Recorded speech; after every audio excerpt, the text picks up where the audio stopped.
किरण प्रकाशिकी और तरंग प्रकाशिकी, ये 2 चैप्टरों का 1 यूनिट बनता है। इससे कितना मार्क्स का आता है? 15 मार्क्स का। ठीक है। अब हम जो किरण प्रकाशिकी है, रे ऑफ एक्स है, इसमें पहला टॉपिक है प्रकाश का परावर्तन। परावर्तन कौन करता है? जो रिफ्लेक्टिंग सरफेस होती है, परावर्तक तल होते हैं, वो प्रकाश का क्या करते हैं? परावर्तन। जैसे चिकने तल, समतल दर्पण, ये पड़े हुए हैं तुमने। तो सबसे पहले हम पहले टॉपिक में आते हैं, प्रकाश का परावर्तन। मान लें कोई परावर्तक तल है, एक ग्लास शीट ली, उसकी एक तरफ क्या कर दी? पॉलिश। तो दूसरी तरफ क्या बन जाएगी? चमकदार परावर्तक तल बन जाएगा। मान लें ये कोई परावर्तक तल है एक्स एक्स डैश। इसका एक तल एक तरफ से क्या कर रखा है? एक तल पर क्या कर रखा है? पॉलिश करा हुआ है। और दूसरा तल क्या बन गया? रिफ्लेक्टिंग सरफेस, परावर्तक तल बन गया। जब प्रकाश इस परावर्तक तल पर आपतित होता है, किसी एंगल पर आया, प्रकाश की एक किरण आई, सपोज हम इसको कह देते हैं ए बी। ए बी क्या होगी? प्रकाश की एक किरण होगी, आपतित किरण। ठीक है। ए बी क्या होगी? आपतित किरण। ठीक। ये बिंदु क्या हुआ? आपतन बिंदु। ये बिंदु क्या हुआ? यहां पर हम क्या कर देंगे? नॉर्मल ड्रॉ कर देंगे। 90 अंश इधर और 90 अंश इधर, 90 अंश इधर। ठीक हो गया। तो ये अभिलंब हो गया। अब ये किरण सपोज किसी एंगल पर आ रही है, नॉर्मल के साथ आई एंगल फॉर्म कर रही है, इसको आपतन कोण कहते हैं। आपतित किरण और अभिलंब, इसको नाम दे देते हैं सपोज एन बी। ये इतने एंगल पर आई और ठीक अभिलंब के साथ उतना ही कोण बनाते हुए क्या होगी? रिफ्लेक्ट होगी, परावर्तित होगी। इसको BC कहते हैं। और ये एंगल हो गया, ये वाला एंगल R।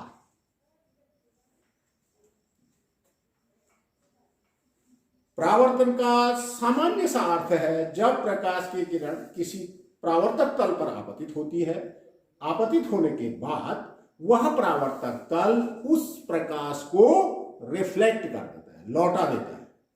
इसको कहते हैं प्रकाश का परावर्तन। तो हमको क्या करने हैं? परावर्तन के नियम पढ़ने हैं। सबसे पहले ये देखिए, इसको थोड़ा सा इसका स्टडी कर लेते हैं। एक्स डैश, ये हमारे पास क्या है? एक रिफ्लेक्टिंग सरफेस है, परावर्तक तल है, परावर्तक तल। किरण ए बी, एक किरण आ रही है इस परावर्तक तल पर, किरण ए बी, ये क्या है? आपतित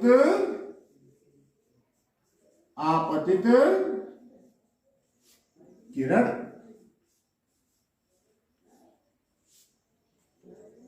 इंसिडेंट रे है, यह रिफ्लेक्टिंग सरफेस है,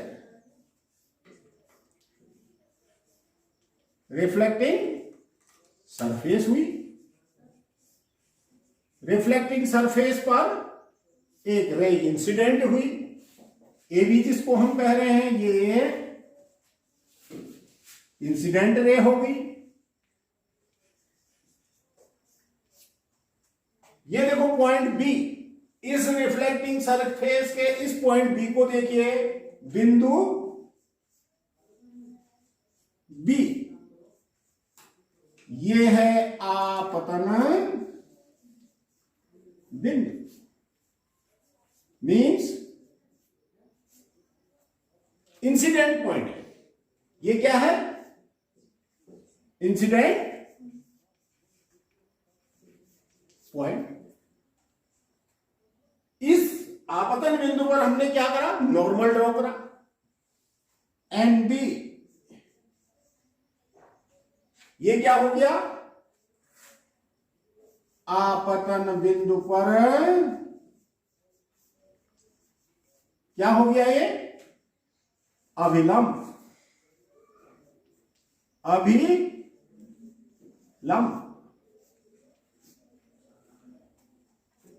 normal at the incident point. ये हो गया normal at incident point.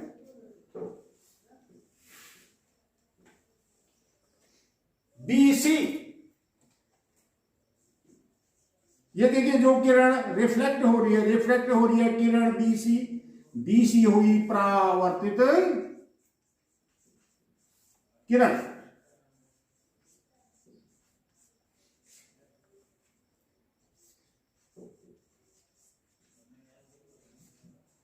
Reflected ray. बहुत शॉर्ट में देखिए, बहुत ही शॉर्ट में एक परावर्तक तल लिया x डैश, इस x डैश पर एक किरण आई, प्रकाश की एक रे डाली हमने, जिसको हम AB कह रहे हैं। किरण AB इस परावर्तक तल के B बिंदु पर आपतित हुई। इस B बिंदु पर हमने नॉर्मल ड्रॉ कर दिया। नॉर्मल का मतलब 90 का एंगल इस तरफ को और 90 का एंगल इस तरफ को, और ये किरण इस बिंदु पर आपतित होने के बाद रिफ्लेक्ट होगी। AB आपतित किरण, BC परावर्तित किरण, NB नॉर्मल अभिलंब। ये एंगल देखिए, आपतित किरण और अभिलंब के बीच एंगल ABN। AB इसको कह रहे हैं एंगल I। ये हो गया आपतन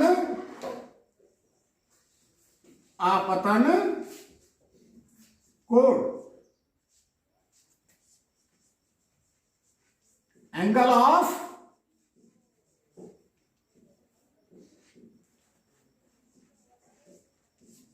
इंसिडेंट। आपतित किरण और अभिलंब के बीच बनने वाला कोण क्या हो गया? आपतन कोण। अब रह गया परावर्तन कोण NBC, एंगल आ। ये हो गया परावर्तन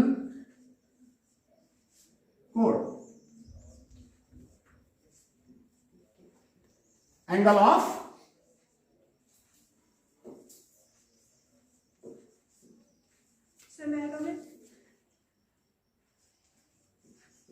यस, एंगल ऑफ रिफ्लेक्शन।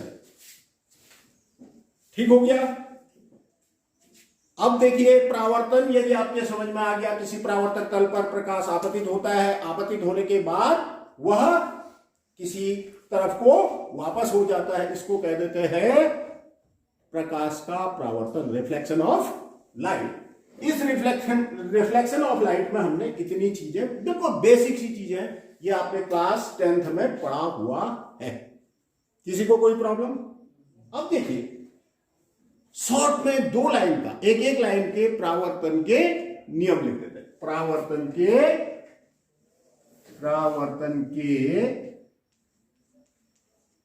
नियम, लॉज ऑफ रिफ्लेक्शन। परावर्तन के नियम पढ़ा हुआ है भाई आपने, परावर्तन के नियम पढ़े हुए हैं। पहला नियम लिखिए, फर्स्ट लॉ, पहला नियम, फर्स्ट लॉ है, लिखिए, आपतित किरण, परावर्तित किरण तथा आपतन बिंदु पर अभिलंब, तीनों एक ही तल में स्थित होते हैं। आपतित किरण, आपतन बिंदु पर अभिलंब और परावर्तित किरण, ये तीन के तीन क्या होंगे? एक ही तल में स्थित होंगे। Incident ray, normal at incident point and reflected ray all lie in the same plane. Same plane का मतलब समझिए, ये देखो रिफ्लेक्टिंग सरफेस हमने ऐसे ले रखी है, ये सपोज रिफ्लेक्टिंग सरफेस है,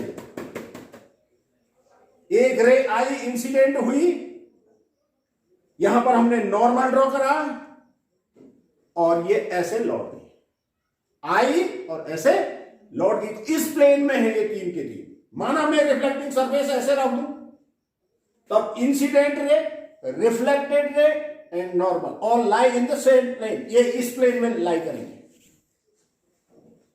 आप ऐसे करना चाहे, आपतित किरण, परावर्तित किरण और आपतन बिंदु पर तीनों एक ही तल में, इस तल में होंगे।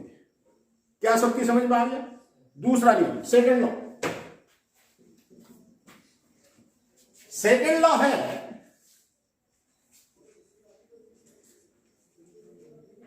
आपतन कोण हमेशा परावर्तन कोण के बराबर होता है।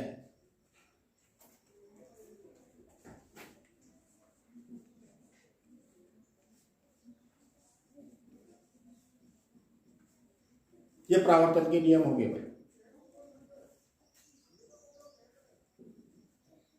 देखो क्या क्या कर दिया हमने, केवल परावर्तन क्या है और परावर्तन के नियम क्या है, ये सबका क्लियर, बिल्कुल बेसिक चीज, ये आपने 10th में पढ़ा होगा।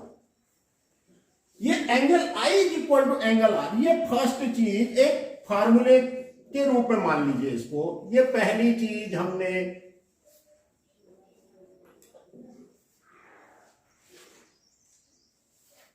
इस चैप्टर में पढ़ लिया। आपतन कोण हमेशा रिफ्लेक्शन जहां पर भी होगा, आपतन कोण हमेशा किसके बराबर होगा? परावर्तन कोण के बराबर।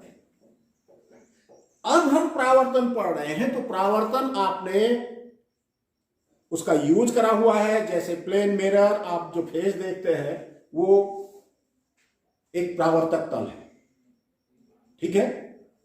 कोई चिकनी दीवार है, वो भी रिफ्लेक्टिंग सरफेस का काम करती है। कार का कोई एक तल है, पॉलिश होती है, वो भी रिफ्लेक्टिंग सरफेस का काम करती है। परंतु हमने परावर्तन किसके लिए पढ़ना है? गोलीय दर्पणों के लिए पढ़ना है। स्पेरिकल मिरर्स को पढ़ते हैं, कैसे स्पेरिकल मिरर्स बनेंगे और उनके क्या क्या यूज होंगे, कैसे इमेज फॉर्मेशन होगी, क्या इमेज फॉर्मेशन के लिए रूल्स होंगे, क्या डिस्टेंस मेजरमेंट के लिए रूल्स होंगे, ये सब इसमें स्टडी करते हैं। तो आइए, गोलीय दर्पण, हेडिंग डालिए गोलीय दर्पण। ये सबका क्लियर? हटा दो गोलीय दर्पण।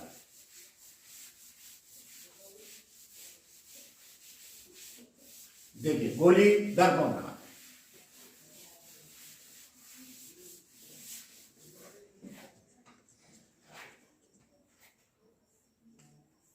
आराम से समझ लीजिए, बहुत इंपॉर्टेंट है।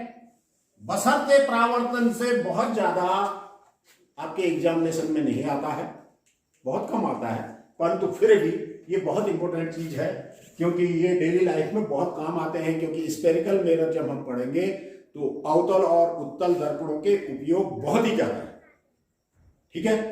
गोलीय दर्पण इनको कहते हैं स्पेरिकल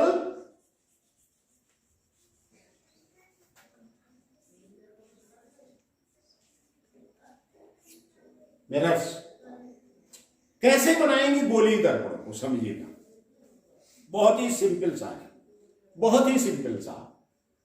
देखो हम क्या करें, गोली, पहली बात तो ये ध्यान रख लेनी है कि गोली दर्पण बनाने के लिए, स्फेरिकल मिरर बनाने के लिए हम कांच का एक खोखला गोला ले लेंगे। ठीक है, क्या लेंगे? कांच का। ये सपोज आपके पास कांच का एक खोखला गोला है भाई, ठीक हो गया, बिल्कुल बेसिक सी चीज। अब इसको कट कर दें, इसका एक पार्ट कट कर दें, सपोज इतना पार्ट कट कर दिया, ठीक। ये कैसा पार्ट मिला? ये वाला कट करा तो ऐसा मिल गया, मिला। इसको घुमा देंगे तो इसका ये वाला सरफेस इधर को कर दें, ये वाला सरफेस या ऐसा मिला। क्या इतनी बात समझ में आ गई? गोली दर्पण बनाने के लिए हम कांच का खोखला गोला लेंगे और उस खोखले कांच के गोले का एक भाग काट लेंगे, कट कर लेंगे। कटिंग टेक्निक से होती है, कोई चाकू से नहीं काटेंगे। कैसे काटेंगे? मशीन के द्वारा उसका एक पार्ट क्या कर लिया जाएगा? कट कर लिया जाएगा। ठीक हो गया। और काट लीजिए, यहां से ऐसे काट लीजिए, ऐसे काट लीजिए, ऐसे काट लीजिए, कैसे ही एक भाग लीजिए। अब हमको दर्पण बनाने हैं। देखो इसके या इसके दो भाग हैं, ये देखिए, एक भाग गहरा है, ये वाला भाग गहरा है ये, और ये इधर वाला भाग क्या है? उभरा हुआ है।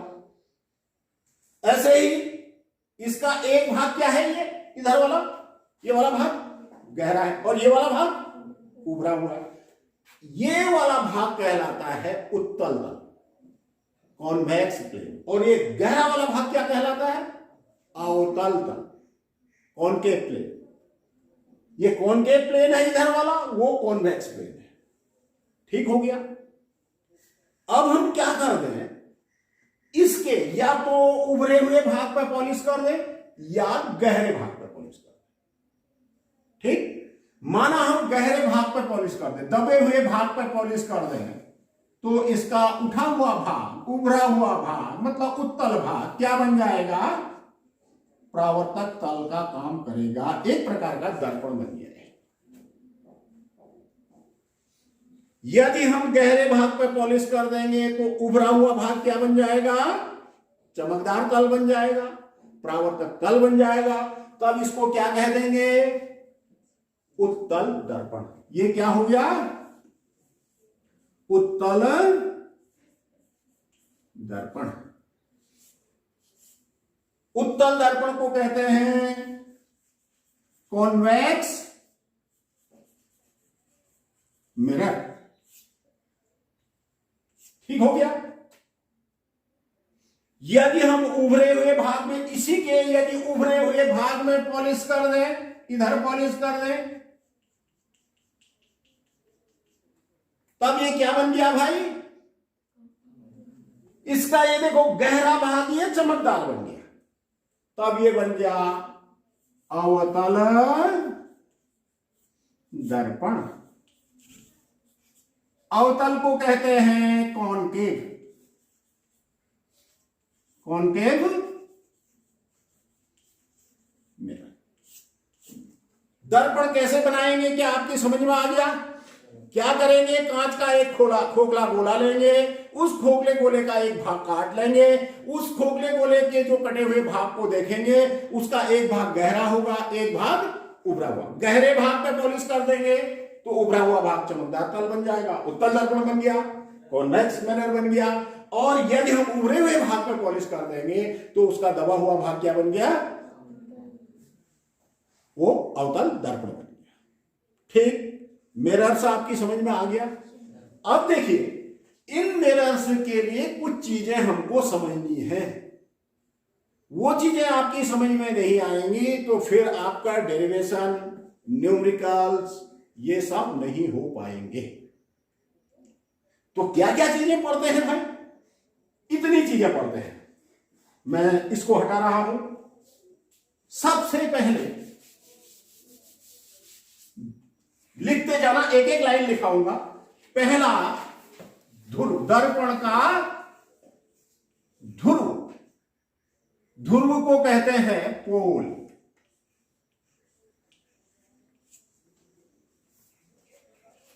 ठीक, देखिएगा ये जो दर्पण है उत्तल या अवतल, ये जिस खोखले गोले से कटे हुए हैं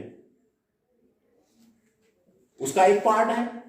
इसका ठीक मिड पॉइंट, दर्पण का जो मिड पॉइंट है बीचों बीच का, या ये आधा ऊपर छोड़ देंगे, आधा नीचे छोड़ देंगे, आधा दाएं आधा, दर्पण के मध्य भाग को, मिड पॉइंट को, वो क्या कह देंगे? पोल। ये क्या हो गया? पोल। क्या पोल समझ में आ गया सबके? अब आइए वक्रता केंद्र, दूसरा बिंदु, वक्रता केंद्र, इसको कहते हैं centre of curvature. Centre of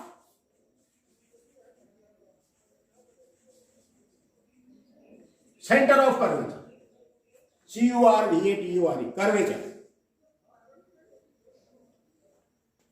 देखिए ये गोला था, देखिए ये गोला था, इस गोले का ये केंद्र था, इसका एक भाग काटा हमने, ये भाग काटा, ये काटा। तो जिस गोले से ये मिरर कटा हुआ है उस गोले के केंद्र को क्या कहेंगे? वक्रता। जिस गोले का ये भाग है उस गोले के केंद्र को ही क्या कह देंगे? इसका सेंटर कहां होगा? इधर वाले का इधर। क्या आपकी बात समझ में आ रही है? मैं बीच में लाइन ड्रॉ कर दूं, अलग अलग या वैसे ही समझ में आ जाएगा? आ जाना चाहिए। जिस गोले का कटा हुआ भाग है दर्पण, उस गोले के केंद्र को क्या कहेंगे? वक्रता केंद्र। यहां देखो यार, इसको हम इधर से काट ले, मान लो ऐसे समझ में नहीं आ रहा, तब इसका केंद्र कहां है? इधर। ये इसका केंद्र कहां है?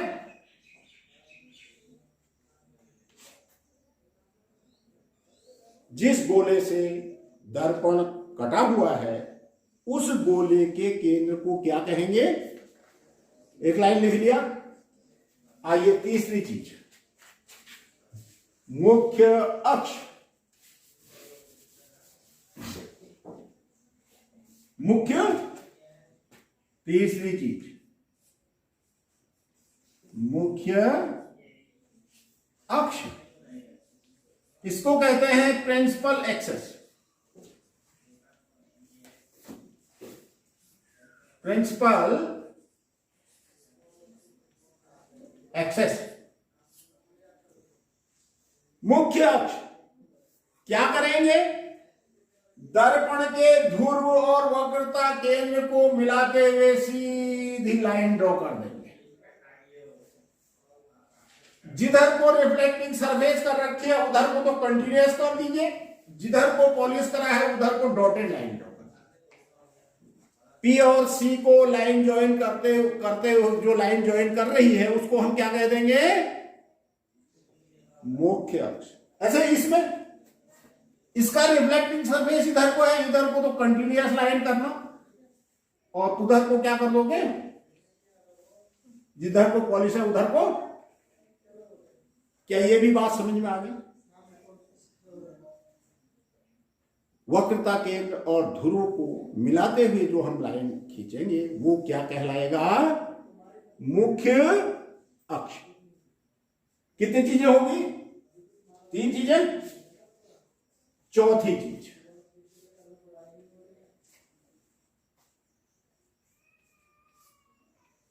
वक्रता त्रिज्या, रेडियस ऑफ कर्वेचर। इसको कहते हैं रेडियस ऑफ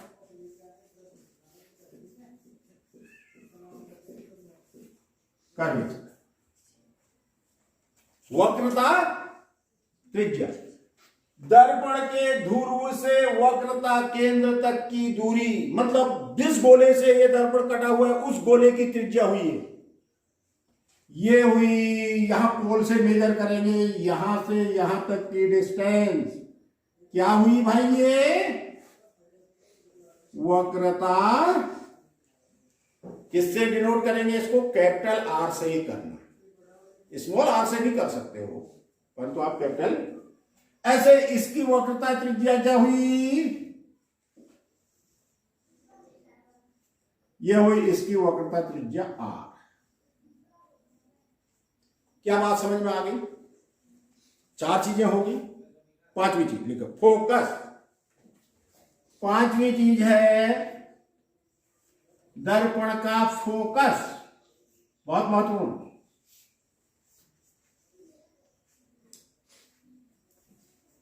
फोकस लिख लो एक लाइन। मुख्य अक्ष के समांतर चलने वाली प्रकाश की किरण, मुख्य अक्ष के समांतर चलने वाली प्रकाश की किरण परावर्तन के बाद मुख्य अक्ष के जिस बिंदु से गुजरती है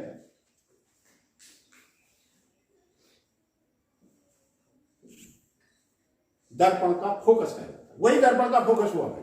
मुख्य अक्ष के समांतर चलने वाली प्रकाश की किरण परावर्तन के बाद मुख्य अक्ष के जिस बिंदु से लौटेगी या जिस बिंदु से लौटती हुई प्रतीत होगी, परावर्तित होती हुई प्रतीत होगी, वही क्या कहलाएगा? फोकस। ये देखिए उत्तल दर्पण में आते हैं, चलो पहले अवतल में आते हैं। ये प्रिंसिपल एक्सेस है ना, अरे ये मिरर अलग है, वो मिरर अलग है। मुख्य अक्ष के समांतर एक प्रकाश की किरण चली भाई दर्पण पर पड़ी, ये देखो पड़ी, इंसिडेंट हुई है, इस बिंदु पर हुई। यहां पर नॉर्मल ड्रॉ करेंगे तो नॉर्मल ड्रॉ करने के लिए क्या करेंगे बताओ? वक्रता केंद्र से इस बिंदु को मिलाएंगे तो वही अभिलंब होता है। आ रही बात समझ में? जैसे ये है ना, रुकिए ये मैं हटा दो इधर वाला, ये देखिए जैसे ये गोला है ना, ये गोला, ये केंद्र है ना, यहां से यहां ड्रॉ कर दिया। ये सी से, ये सी है ना, ये सी से इस बिंदु को, इस बिंदु को, इस बिंदु को, इस बिंदु को, किसी भी बिंदु में ये नॉर्मल हुआ है। ये 90 का एंगल फॉर्म कर रहा है कि नहीं? नहीं समझ में आया? अब ये परावर्तित होगी, ये आपतन बिंदु हो गया। मुख्य अक्ष के समांतर एक प्रकाश की किरण चली, दर्पण पर पड़ी, दर्पण क्या करेगा? उसको लौटाएगा, लौट आएगा, ऐसे लौट गई। ये मुख्य अक्ष के किस बिंदु से लौट रही है? इस बिंदु से। यही क्या हुआ? फोकस। मुख्य अक्ष के समांतर चलने वाली प्रकाश की किरण परावर्तन के बाद मुख्य अक्ष के जिस बिंदु से होते हुए जाएगी, जिस बिंदु से गुजरेगी, वही बिंदु क्या हुआ? ये तो अवतल दर्पण में हो गया, यहां तो जाएगी। यहां देखिए मुख्य अक्ष के समांतर चलने वाली प्रकाश की किरण ये चली, एक किरण आई, इंसिडेंट एरो से आते हुए दिखाना, खाली लाइन ड्रॉ मत करना, खाली लाइन ड्रॉ नहीं करनी है। इस बिंदु पर आई, ये नॉर्मल ड्रॉ करोगे, ये देखो ये नॉर्मल ड्रॉ करोगे, जैसे यहां नॉर्मल ड्रॉ करा था, मैं यहां नहीं दिखा रहा हूं उसको अभी, ठीक है। ये मुख्य अक्ष के किसी बिंदु से रिफ्लेक्ट होते हुए अपीयर होगी, मुख्य अक्ष के जिस बिंदु से परावर्तित होते हुए प्रतीत होती है, इसमें प्रतीत होती है, यह है फोकस। क्या ये भी समझ में आ गया?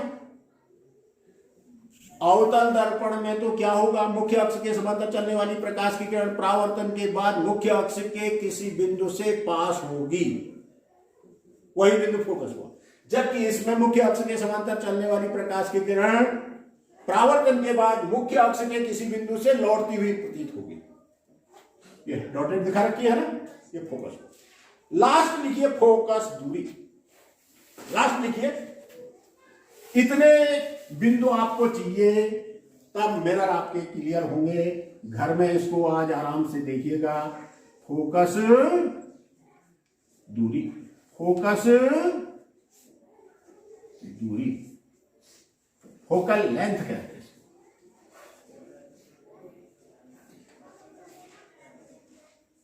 फोकल लेंथ दर्पण के ध्रुव से फोकस तक की दूरी। ये देखिए, दर्पण के ध्रुव से फोकस तक की दूरी, यही फोकस दूरी हुई। यहां से यहां तक की दूरी, ये क्या हुई? फोकस दूरी। चलो उसको कैपिटल एफ से दिखा रहा, इसको मैं स्मॉल एफ से दिखा रहा हूं। ये फोकस दूरी। दर्पणों से संबंधित इतनी चीजें सबकी क्लियर हो जानी चाहिए भाई। क्या बात समझ में आ गई? इतनी ध्रुव क्या है, वक्रता केंद्र क्या है, मुख्य अक्ष क्या है, वक्रता त्रिज्या क्या है, फोकस क्या है और फोकस दूरी क्या है। हमेशा दूरी कहां से नापेंगे? कल आगे बढ़ेंगे, डिस्टेंस मेजरमेंट के लॉज पढ़ेंगे और फिर इमेज फॉर्मेशन के लॉज पढ़ेंगे। फिर दर्पणों के द्वारा इमेज फॉर्मेशन कैसे होगी वो स्टडी करेंगे और फिर मिरर के लिए एक फार्मूला निकालेंगे। फोकल लेंथ, ऑब्जेक्ट की डिस्टेंस और इमेज की डिस्टेंस के बीच एक रिलेशन निकाल देंगे और एक फोकल लेंथ और रेडियस ऑफ कर्वेचर में भी एक रिलेशन। इतनी चीजें कल पढ़ेंगे। आज के लिए इतना ही, शेष कल।